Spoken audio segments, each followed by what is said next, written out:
So what we see is that minority groups, including Hindus, Christians, Buddhists, Sikhs as well, they have been, subjected to abductions, killings, forceful conversions. If I have to quote a figure, about 1,000 Christian and Hindu girls get converted.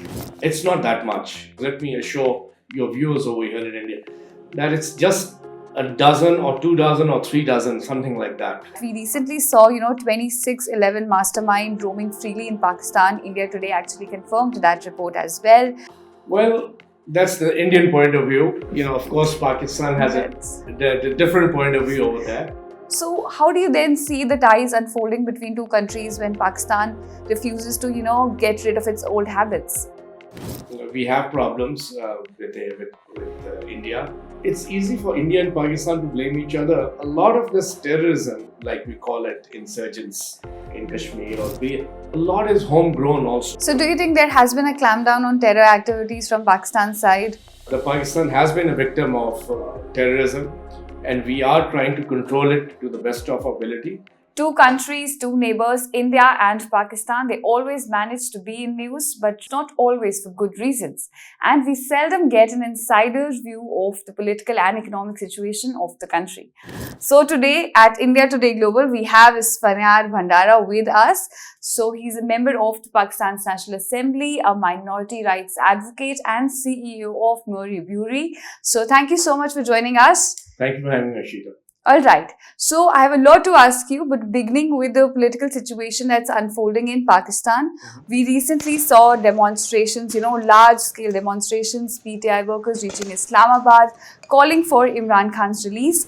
And the statement that they've recently given is that if they hit the streets again, it would be without the slogan of peace. So how do you see the situation? And also somebody who's active in politics and part of, the ruling coalition, Pakistan Muslim League Nawaz. How is the government trying to handle the situation at hand? Well, first of all, thank you for having me. And protests and demonstrations are part of the democratic process. True. Like you have farmers almost at the gate of Delhi, wanting their rights. Naturally, PTI's leadership is incarcerated.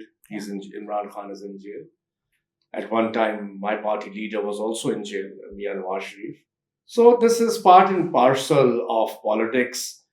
It's not the best part of politics, but there's nothing, I would not really, think much about it or read much about into it. Demonstrations and protests and sit-ins have always been there. Yeah. And so I think government has to tackle it. What's important is how government tackles it. Without any force, without spilling any blood. That's the main thing. And I think there's nothing much about it, nothing serious about it. All right. Well, we've talked about the political situation. There's also economic crisis that Pakistan is staring at. You have an economic growth rate of about 2.4%. That is lower than your population growth rate of about 2.6%. Correct. And then you have unemployment crisis. The World Bank recently cancelled about a $500 million loan. This was for a clean energy program.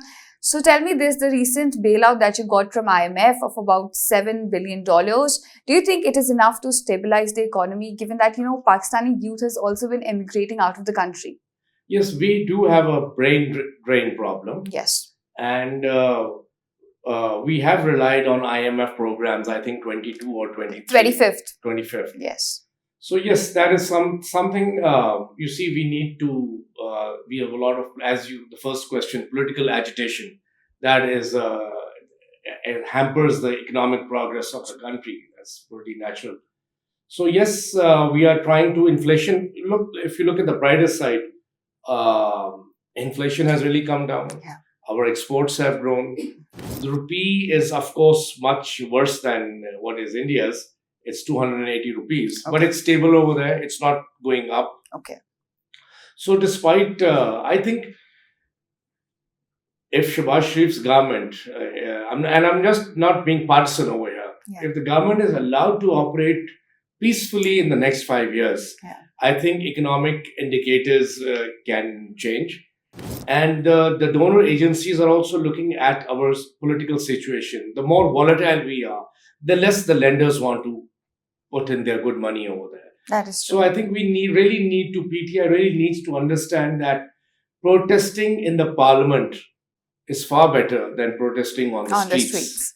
You mentioned that if the Shehbaz Sharif government is allowed to complete its 5 years of term, but that is something that's a rarity in Pakistan politics. We do not see government completing their terms. So how likely do you think it is that the government will be able to do that? Well, this is the thing that political parties need to understand. Even our Sena, the army, needs to understand that. If they don't allow the political process to continue, we are going to be where we were, some 50 years ago. Yeah. So everyone, all the stakeholders have to realize that we have to move on with the democracy, not topple governments down either by the army or by the opposition. Let the process continue, and then let the voters decide after the mandated period of 5 years, whatever, to choose their next government. So I think political stability is a must for economic stability. All right. Sir, you mentioned India and Pakistan. So let's address the elephant in the room. When Jaishankar traveled to Islamabad for SCO Summit, India had made it pretty clear that, we will not hold any talks until terror continues from Pakistan's side. And this is the line India has been taking, that terror and talks cannot continue. So in the light of that, we recently saw, 2611 mastermind roaming freely in Pakistan. India Today actually confirmed that report as well. So how do you then see the ties unfolding between two countries when Pakistan refuses to, get rid of its old habits? Well, that's the Indian point of view. Of course, Pakistan has a different point of view over there. You see, we can't look at it in a vacuum. We have to look at all this for the last since 1947. Yeah. So yes, we have problems with India, and so do you think there has been a clampdown on terror activities from Pakistan's side? Yes, Pakistan is also a victim. You see, Pakistan is also a victim. While we might not agree with India on most of the issues, but the Pakistan has been a victim of terrorism, and we are trying to control it to the best of our ability. And I must say that the Indian gesture of sending the External Affairs Minister, Jaishankar, was a good thing. I'm glad he came. And if we should, I don't know, if a lot of strict restrictions, there should not be preconditions for a talk. That's what I'm saying. Let's talk. Let's revive the visa regime, ease the visa regime for business people, for religious pilgrimage, for tourists. I think the hostility level will automatically come down. But sir, those preconditions are not, it's not like they're very normal conditions. Pakistan continues to send terror across Kashmir border as well, right? So how do we not set that as a precondition when we see our soldiers getting killed by the hands of Pakistani terrorists? Talks, if I were the Pradhan Mantri, if I were the Prime Minister, I would try to first get everyone on table and without any preconditions. And during that table talk, I would sort out many things.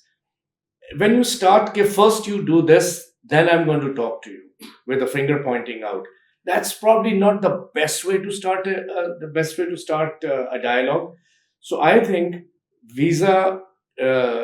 easing of visa for business people like us, for political people, for religious pilgrimage. There's a lot of religious tourism in both countries.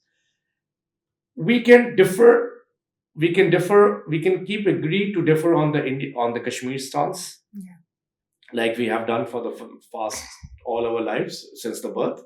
But of course, let's start the cultural diplomacy, I would say. And one day, in my opinion, cultural diplomacy will overtake the belligerent military dominance. I hope so, sir. But I hope that we can see some positive steps from Pakistan's side on terror, anti-terror activities. Then maybe such things can happen, as you said. May I? Yes, sure. You see, it's easy for India and Pakistan to blame each other. A lot of this terrorism, like we call it, insurgents in Kashmir, a lot is homegrown also. That is true. Okay, so in some places you can blame Pakistan. In some places we can blame India. Fine, but it's not 100%. A lot of it is homegrown.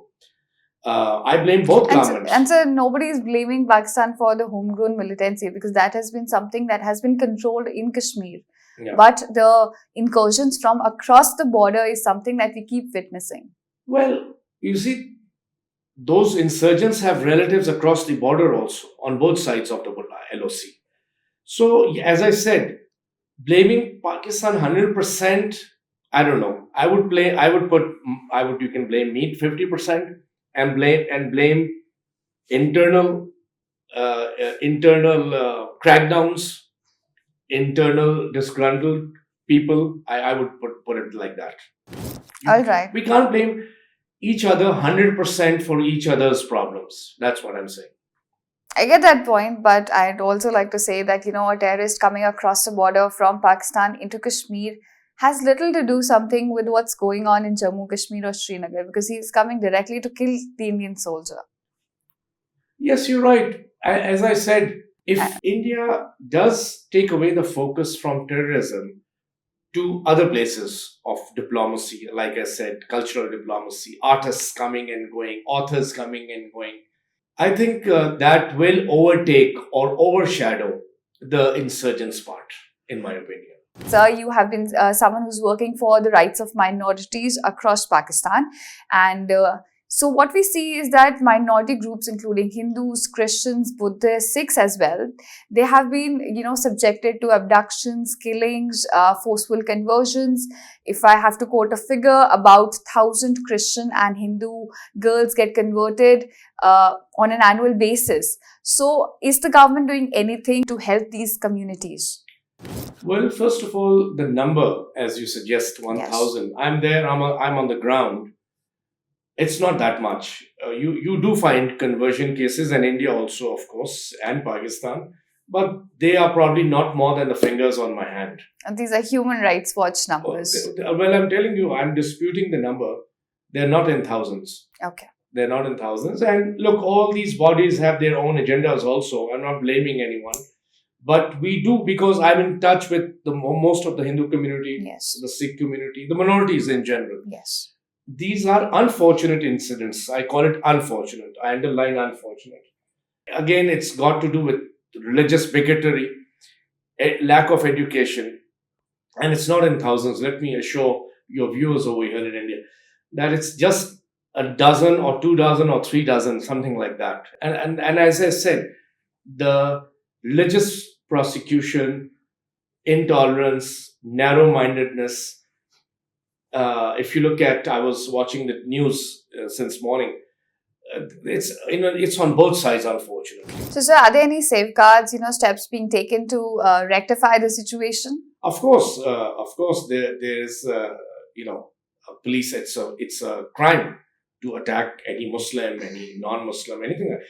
But you'll be surprised, Ashita, that more unfortunately, more bomb blasts.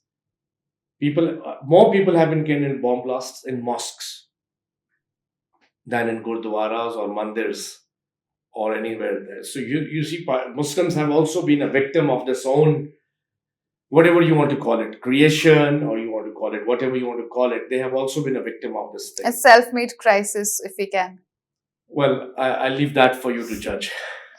All right, so we're talking about minority rights. A similar situation is being witnessed in Bangladesh right now. Yes. We have seen that ever since the ouster of Sheikh Hasina and Muhammad Yunus coming to power, there have been targeted attacks against minority communities. Wrong. So how do you see that? And would you call it a failure of Muhammad Yunus' government? Well, I'm not in a position to comment on a government or failure or a success. I would say religious persecution, whether in Pakistan, whether in India, whether in Bangladesh, whether in Europe or United States, it's totally wrong. Yeah. It's totally unacceptable, and it is a punishable crime. All right. So, well, thank you so much for speaking to India Today Global and helping us understand what's the situation across the border in Bangladesh, and of course, one last comment. Yes, sure. You see, I've said this in many interviews that the disease of, this is very important, you have to Hmm. understand, the disease of religious intolerance. Yeah. I think Pakistan caught this flu from, or disease rather, I would say not flu, disease from the Afghan war, Yeah. the jihadi mindset, the Qatar mindset. Yes. So it came down. Now I see this disease coming into your country, India, and it's very rampant. This Qatarpan, this religious intolerance, labeling people, going after religion. As I said, I was watching television since morning, and the only topic is of religion. Even in Pakistan, most of the things are based around religion, which seriously, it's very sad.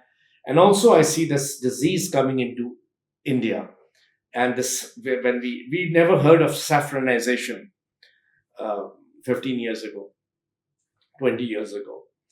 Hindu Rashtra, we never heard these terms. At least I didn't, unless I started reading about it. So I think so. This disease is sweeping over, has swept over Pakistan from Afghanistan, the jihad war, and it has creeped into India also, which I think is very sad. And we need to look at each other without the spectacles of religion and more from the spectacles of humanity. I agree to your last point, but I would say that I don't think India and Pakistan can actually be compared when it comes to, the way religion plays a role in the country, because India continues to remain a secular one, whereas Pakistan is an Islamist nation. So, but thank you so much, sir, for summarizing the crisis that's going on in Pakistan when it comes to political situation or on economic front, and helping us understand that how the government's plan of action has been with regards to those issues. Stay tuned to India Today Global with me, Ishita Mitra.